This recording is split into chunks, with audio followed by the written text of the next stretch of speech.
Hi, I'm Bill Blain, strategist here at Shard Capital. Let's talk about the global economy. Global stock markets, especially in the US, have reached once again record levels. But we were supposed to be having a recession this year, which should have been bad.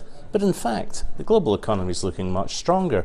Now, why is that? Well, I think we really need to look at what's actually driving the global economy.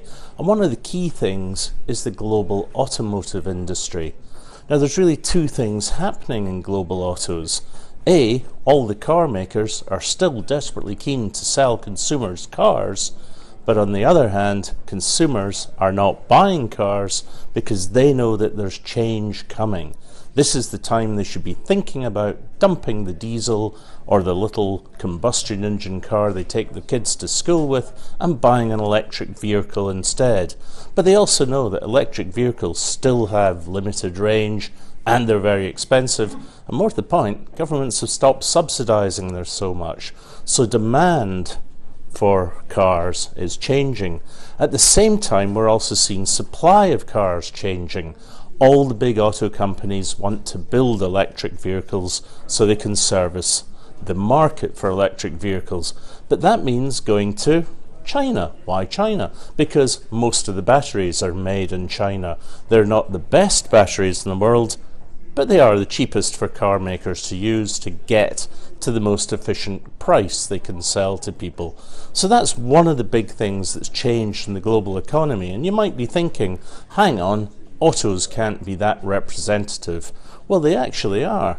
Automotives, whether it's building them, servicing them, selling them, reselling them, selling them petrol, you name it, autos are an enormous part of the modern consumer economy.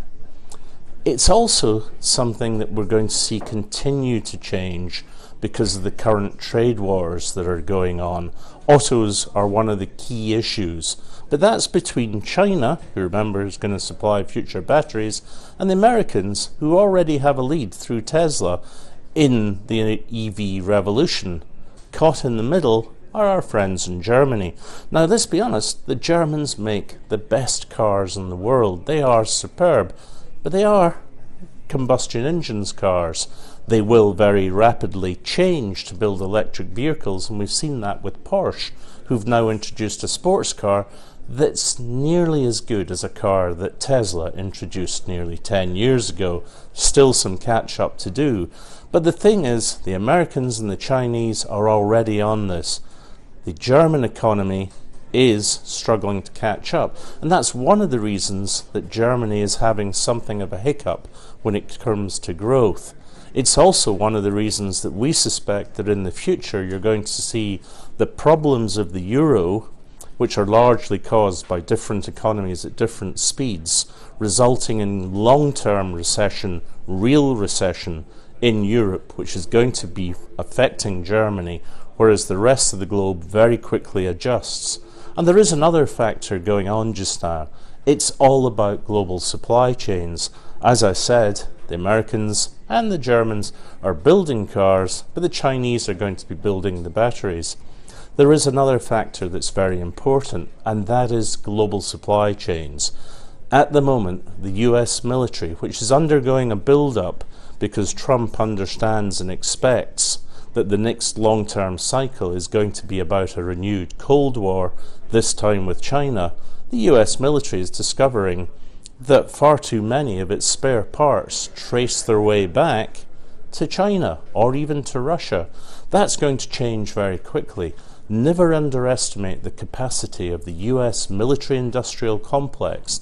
That's all the vested interests and companies that are there to serve the US military and what they are going to demand from the US economy. Every time we've seen a build-up in the US, it's resulted in a boom. That's another thing you're unlikely to see in Europe.